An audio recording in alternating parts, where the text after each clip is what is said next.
Baik, kami dari kelompok 18 ingin mempresentasikan hasil diskusi mengenai laporan desain faktor pada PT Semen Batu Raja. Anggota kelompok kami terdiri dari Gabriel Aldo, Nur Alifah Rindi, dan yang ketiga itu ada Rizka Alifah. Untuk desain faktor pertama itu nilai 3 untuk growth, nilai 4 pada innovation, nilai 1 pada cost leadership, dan nilai 5 pada client service. Yaitu kita memberikan nilai 3 pada growth karena kami melihat perusahaan masih dapat berkembang walaupun tidak banyak yang bisa dikembangkan. Lalu untuk innovation kami memberikan nilai 4 karena PT Semen Batu Raja memberikan inovasi dengan membuat aplikasi Build ID. Untuk cost leadership kita memberikan nilai 1 karena pada laporan keuangannya masih banyak biaya-biaya yang besar. Lalu kita memberikan 5 pada client service karena visi misi perusahaan yaitu menjadi Grand Cement Based Building Material Company terdepan Indonesia dan tentu menjamin kepuasan pelanggan dengan mengutamakan pelayanan prima. Selanjutnya untuk desain faktor kedua, kami memberikan beragam nilai, yaitu yang pertama adalah untuk EG01, Portfolio of Competitive Product and Service, kami memberikan nilai 3. Kami memberikan nilai 5. Untuk Manage Business kami memberikan nilai 5. Lalu untuk Compliance and External Law and Regulation kami memberikan nilai 4. Quality of Financial Information kami memberikan nilai 5. Customer Oriented Service Culture kami memberikan nilai 5. Business Service Continuity and Availability kami memberikan nilai 5. Quality of Management Information kami memberikan nilai 3. Optimization of Internal Business Process Functionally kami memberikan nilai 5. Optimization of Business Process Cost kami memberikan nilai 3. Staff Skill, Motivation, and Productivity kami memberikan nilai 4. Compliance with Internal Policies kami memberikan nilai 3. Manage Digital Transformation Program kami memberikan nilai 4. Dan Product and Business Innovation kami memberikan nilai 5. Untuk Portfolio and Competitive Product Service kami memberikan nilai 5 karena Semen Batu Raja terus berupaya untuk meningkatkan kinerja perusahaan melalui inisiatif strategi yang efektif dalam menghadapi persaingan industri nasional semakin kompetitif. Lalu untuk Manage Business Risk kami memberikan nilai 5 karena dalam menghadapi risiko bisnis, perusahaan telah mengupayakan beberapa kebijakan yang telah diterapkan untuk mencapai pertumbuhan kinerja. Lalu untuk kepatuhan pada hukum, kami memberikan kepada hukum dan peraturan eksternal kami memberikan nilai 4 karena berdasarkan hasil evaluasi kinerja GCG, PT Semen Batu Raja telah membuka berbagai media pengaduan baik email maupun website. Lalu melalui media sosial dan juga korespondensi. Lalu untuk Quality of Financial Information kami berikan nilai 5 karena semua informasi keuangan yang berupa laporan keuangan tahunan atau interim sesuai dengan standar akuntansi keuangan yang dapat diakses melalui website perusahaan maupun Bursa Efek Indonesia. Untuk 5, budaya pelayanan orientasi pelanggan menunjukkan angka 5 karena sesuai dengan visi misi tadi yang berorientasi pada pelayanan optimal bagi konsumen. Lalu kami memberikan nilai 5 pada kelangsungan dan ketersediaan layanan bisnis. Dan kami memberikan nilai 5 pada kelangsungan dan ketersediaan layanan bisnis karena mengacu pada salah satu PT Mesin Batu Raja yaitu pelayanan, sama seperti nomor 5. Nomor 7, kualitas informasi manajemen kami berikan angka 3 karena sudah cukup baik untuk laporan manajemen di laporan keuangan tahunan. Nomor 8, untuk optimization of internal business process functionality kami berikan nomor 5 karena perusahaan telah menjalankan program-program TJSL yang dirancang agar dapat memberikan manfaat dan nilai tambah bagi masyarakat yang terdampak atas aktivitas perusahaan. Lalu untuk yang ke-9 yaitu optimization of business process cost, itu kami beri nilai 3 karena perusahaan memberikan kebijakan efisiensi biaya produksi dan biaya usaha mencakup bahan baku, penunjang logistik, pemasaran, dan beban overhead. Lalu untuk yang ke-10, Staff Skill, Motivation, and Productivity, kami memberikan nilai 4 karena program pengelolaan SDM di lingkup perusahaan telah dilakukan sesuai dengan perkembangan dan kebutuhan dalam rangka meningkatkan kinerja juga yang berkelanjutan. Dan pengembangan SDM ini dilakukan secara bertahap juga dari manpower planning, perawatan kerawatan, perekrutan karyawan, hingga program pensiun. Lalu yang ke-11 itu compliance with internal policies. Kami beri angka 3 karena perusahaan menyediakan media untuk melaporkan pelanggaran atau whistleblowing sistem yang digunakan oleh stakeholder sebagai sarana penyampaian informasi apabila terjadi dugaan pelanggaran gitu yang dilakukan oleh manajemen tentunya. Dan setiap pelapor itu juga mempunyai hak perlindungan. Lalu yang ke-12 itu manage digital transformation programs. Kami beri nilai 4 karena fokus perusahaan di tahun 2022 adalah perkembangan menuju Indie 4.0, di mana melalui penerapan teknologi berbasis AI untuk pemeliharaan pabrik dan dengan predictive maintenance, menerapkan intelligent logistik management, serta meningkatkan digitalisasi. Dan untuk yang terakhir, yaitu produk dan business innovation, kami berikan angka 5 karena inovasi perusahaan, yaitu menciptakan aplikasi Build tadi, sebuah marketplace untuk membeli barang bangunan seperti bor, semen, dan lain-lain, juga bisa berkonsultasi dengan para kontraktor gitu. Proses bisnis yang kami pilih yaitu aplikasi Build ID gitu. Tapi sebelumnya visi misi perusahaan yang kami poin penting di sini adalah visi, yaitu menjadi grand cement based building material company terdepan di Indonesia, dan misinya yaitu kami menjamin kepuasan pelanggan dengan mengutamakan pelayanan prima. Sehingga dari visi misi ini kami mengambil proses bisnis yang sejalan dengan kepuasan pelayanan pada konsumen gitu. Nah, aplikasi Build ID inilah yang kami pilih sebagai proses bisnis karena melalui proses bisnis ini PT Semen Batu Raja kami nilai mengutamakan kebutuhan dari para konsumennya, yaitu di mana mereka dapat membeli semen, mereka dapat membeli bor dan barang-barang ini, mereka juga dapat mencari tukang atau konsultasikan mengenai bangunan, atau bisa juga menjual dan menyewa properti gitu, dan bisa berkonsultasi juga dengan penjual terkait barang yang digunakan gitu. Sekian dari saya, selanjutnya akan dilanjutkan oleh teman saya. Terima kasih. Selanjutnya, saya akan menjelaskan mengenai proses asesmen, hasil asesmen, dan rekomendasi terhadap proses domain BAI 10.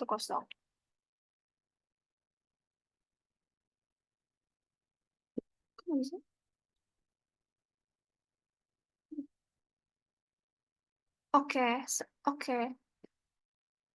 Oke, selanjutnya saya akan menjelaskan mengenai proses asesmen, hasil asesmen, dan rekomendasi terhadap proses domain BAI 10. Nah, proses asesmen terhadap proses domain ini ada beberapa tahapan. Proses asesmen domain BAI 10 dilakukan dengan mengikuti langkah-langkah yang bisa dilihat sebagai berikut. Yang pertama yaitu ada perencanaan asesmen. Jadi pada tahap ini ditentukan tujuan asesmen, objek atau subjek yang akan dinilai, dan teknik asesmen yang akan digunakan. Tujuan asesmen adalah untuk menilai kemampuan PT Semen Batu Raja dalam mengelola konfigurasi aset layanan, objek atau subjek yang akan dinilai yang diterapkan di PT Semen Batu Raja. Teknik asesmen yang akan digunakan adalah observasi dan analisis dokumen. Kemudian yang kedua bisa dilihat ada pengumpulan data. Pada tahap ini data dikumpulkan menggunakan teknik asesmen yang telah ditentukan. Kemudian yang ketiga ada analisis data. Pada tahap ini data yang telah dikumpulkan itu dianalisis untuk menghasilkan informasi yang relevan dengan tujuan asesmen. Analisis data dilakukan dengan menggunakan metode analisis kualitatif. Data dianalisis untuk menilai tingkatan kematangan proses yang diterapkan di PT Semen Batu Raja.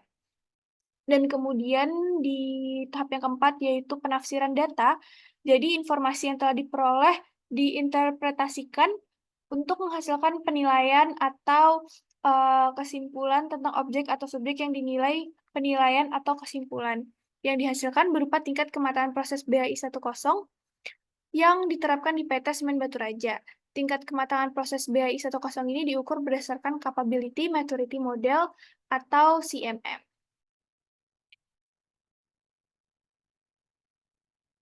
Nah, bisa dilihat di tabel berikut untuk hasil asesmennya. Penjelasannya tentang masing-masing aktivitas dan tingkat kematangan yang diperoleh yaitu bisa dilihat di aktivitas BHI 10.1 ini menetapkan dan memelihara model konfigurasi. Tingkat kematangan level 2 ini yaitu manage atau PT Semen Batu Raja telah memiliki model konfigurasi yang terdefinisi dengan baik. Model tersebut mencakup tipe CI, atribut hubungan, dan kode status. Kemudian yang kedua yaitu aktivitas BHI 10.2 membangun dan memelihara repositori konfigurasi dan baseline. Tingkat kematangan level 2-nya yaitu manage. PT Semen Batu Raja telah memiliki repositori konfigurasi dan baseline lengkap dan akurat. Repositori tersebut telah didukung oleh prosedur dan kebijakan yang jelas. Kemudian bisa dilihat ada BAI 10.3, yaitu memelihara dan mengontrol item konfigurasi. Tingkat kematangan level 2-nya yaitu manage. PT Semen Batu Raja telah memiliki proses identifikasi dan kontrol perubahan yang terdefinisi dengan baik. Proses tersebut telah didukung oleh prosedur dan kebijakan yang jelas. Kemudian ada aktivitas BAI 10.4 menghasilkan laporan status dan konfigurasi. Tingkat kematangan level 2 yaitu manage. PT Semen Batu Raja telah memiliki proses pelaporan konfigurasi aset layanan yang terdefinisi dengan baik. Proses tersebut telah didukung oleh prosedur dan kebijakan yang jelas. Kemudian aktivitas BAI 10.5 verifikasi dan tinjau integritas repositori konfigurasi. Tingkat kematangan level 3 yaitu define. PT Semen Batu Raja ini belum memiliki proses verifikasi dan tinjau yang terdefinisi dengan baik. Proses tersebut masih perlu dikembangkan untuk memastikan bahwa data dalam repositori konfigurasi selalu akurat dan terkini. Jadi berdasarkan hasil analisis dan interpretasi data diperoleh hasil bahwa proses BAI 10 yang diterapkan di PT Semen Batu Raja ini berada di tingkat kematangan level 2, yaitu manage. Hal ini menunjukkan bahwa PT Semen Batu Raja telah memiliki proses pengelolaan konfigurasi aset layanan yang terdefinisi dengan baik. Proses tersebut telah didukung oleh dokumen konfigurasi aset layanan yang lengkap dan prosedur yang jelas. Namun, masih terdapat beberapa hal yang perlu ditingkatkan untuk mencapai tingkat kematangan level 3. Divine, yaitu perlu adanya kebijakan konfigurasi aset layanan yang lebih komprehensif, perlu adanya proses identifikasi dan kontrol perubahan yang lebih efektif, dan perlu adanya proses pelaporan konfigurasi aset layanan yang lebih terintegrasi.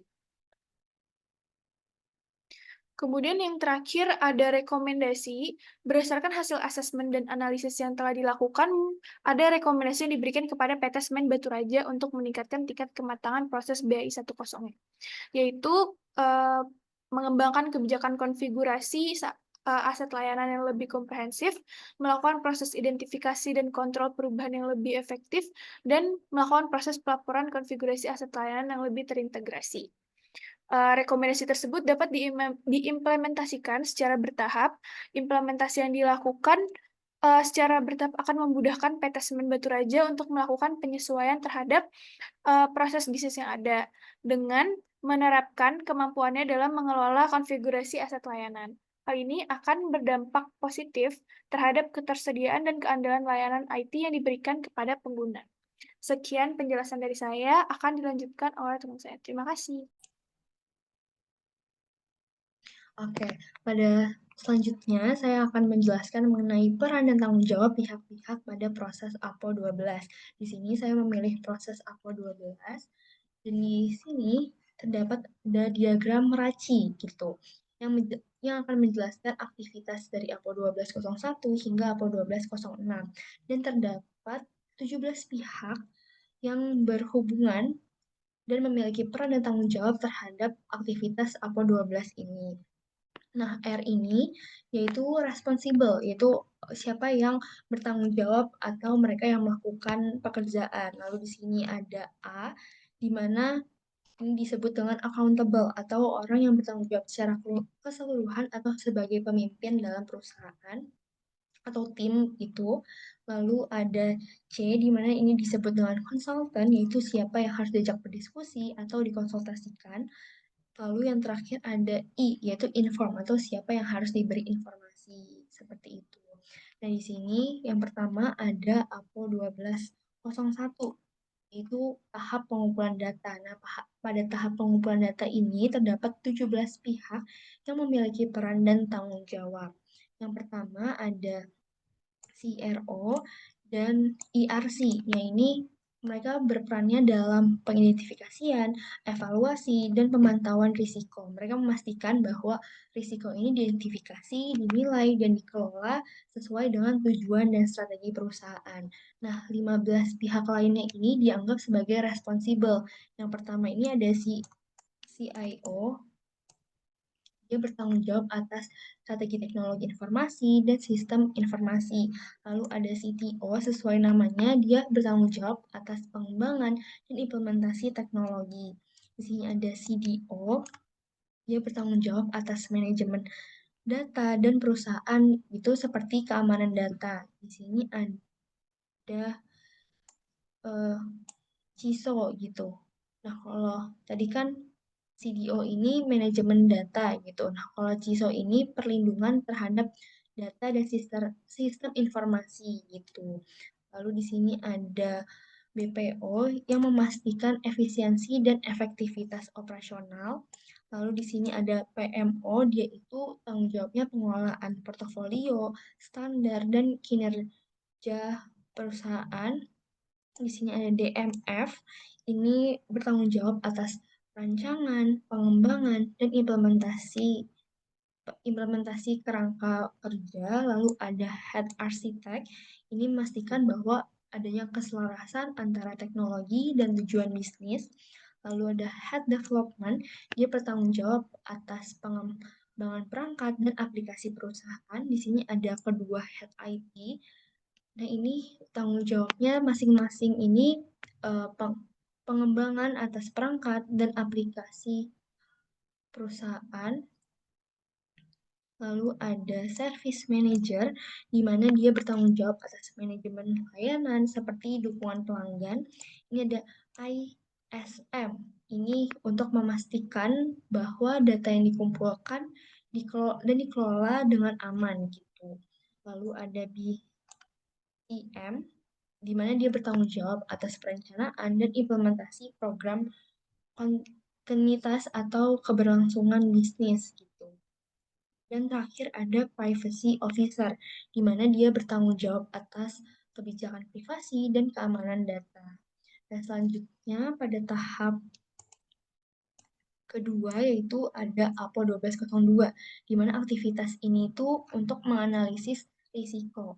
Yang pertama ini ada CRO dan Head Development, dianggap sebagai accountable untuk memastikan bahwa risiko bisa diidentifikasi dan dikelola secara efektif. Kalau si RO ini tanggung jawabnya itu keseluruhan manajemen risiko, sedangkan Head Development dia bertanggung jawab untuk mengidentifikasi, mengevaluasi, dan manajemen risiko yang berkaitan dengan pengembangan perangkat lunak dan aplikasi. Lalu ada si IO, lalu ERC, dan CISO, dia dianggap sebagai responsible, di mana si IO ini tanggung jawabnya itu strategi dan kebijakan teknologi informasi. Lalu ERC ini dia bertanggung jawab untuk memastikan risiko diidentifikasi dan nilai secara menyeluruh gitu. Dan yang terakhir ada CISO ini tanggung jawab atas keamanan dan manajemen risiko. Di sini pada aktivitas APO 1202, CTO dan Privacy Officer ini sebagai inform atau yang diberi informasi tentang risiko terkait teknologi dan pengembangan perangkat lunak gitu.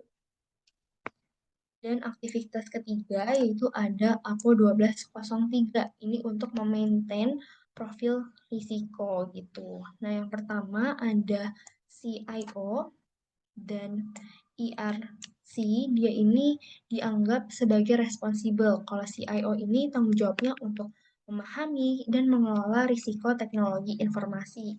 Lalu sedangkan ERC ini itu bertanggung jawab secara keseluruhan atas manajemen risiko. Lalu ada CRO lalu CISO, dan Head Development yang dianggap sebagai accountable, di mana CRO ini bertanggung jawab memastikan bahwa profil risiko mencerminkan gambaran yang akurat, lalu CISO ini bertanggung jawab memastikan keamanan informasi, dan terakhir ada Head Development yang tanggung jawabnya itu untuk pengembangan dan manajemen.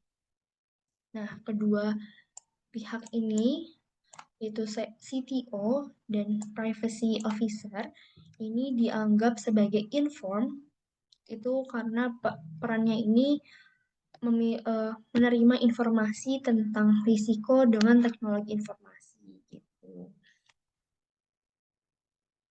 Lalu aktivitas yang keempat ada APO 1204 yaitu artikulasi risiko, di mana yang pertama ada yang dianggap sebagai responsible ada CIO, lalu si ERC, maaf, gitu. Nah, mereka tuh bertanggung jawab atas strategi dan pengelolaan teknologi, lalu menyusun juga, menyampaikan, dan mengelola pesan tentang profil risiko. Dan di sini ada ketiga pihak seperti CRO, lalu CISO, dan Head Development yang dianggap sebagai accountable, yaitu dia memastikan bahwa risiko diidentifikasi, dinilai, dan disampaikan secara akurat, lalu bertanggung jawab juga dalam menyampaikan informasi, dan bertanggung jawab menyampaikan risiko yang bisa berhubungan dengan proyek pengembangan gitu. Dan dua pihak terakhir dalam artikulasi risiko ini ada CTO dan Privacy Officer yang dianggap sebagai inform. Jadi mereka ini bertanggung jawab untuk menerima informasi terkait teknologi informasi, lalu menerima informasi tentang risiko yang berhubungan dengan privasi dan keamanan data. Yang kelima, yaitu aktivitas APO 1205. Ini yang pertama ada CIO dan ERC, juga sama seperti sebelumnya, yaitu dia dianggap sebagai responsible yang bertanggung jawab untuk memastikan langkah dan mencerminkan pemahaman yang baik tentang risiko yang dihadapi, lalu memastikan bahwa pendekatan yang komprehensif ini diambil untuk mengelola risiko gitu. Dan APO 1205 ini aktivitas yaitu mendefinisikan langkah manajemen risiko. Lalu ada CRO, CISO, dan Head Development yang dianggap sebagai accountable. Nah, mereka memiliki peran dan tanggung jawab untuk memastikan bahwa langkah tersebut itu sudah mencakup semua risiko yang signifikan dan konsisten dengan tujuan dan strategi perusahaan. Lalu, mereka juga memastikan bahwa langkah tersebut ini mencakup risiko keamanan informasi yang signifikan juga, dan yang terakhir memastikan bahwa risiko pengembangan perangkat lunak diidentifikasi dan dikelola secara efektif. Dan terakhir, ini ada CTO, yaitu dianggap sebagai inform, di mana dia bisa memberikan perspektif teknik dan memahami risiko dan langkah mitigasi atau pencegahan apa sih yang bisa diambil gitu.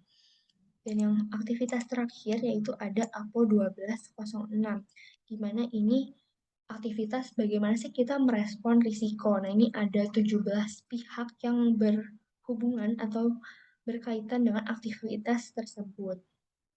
Nah, yang pertama, ini ada yang dianggap sebagai responsible gitu.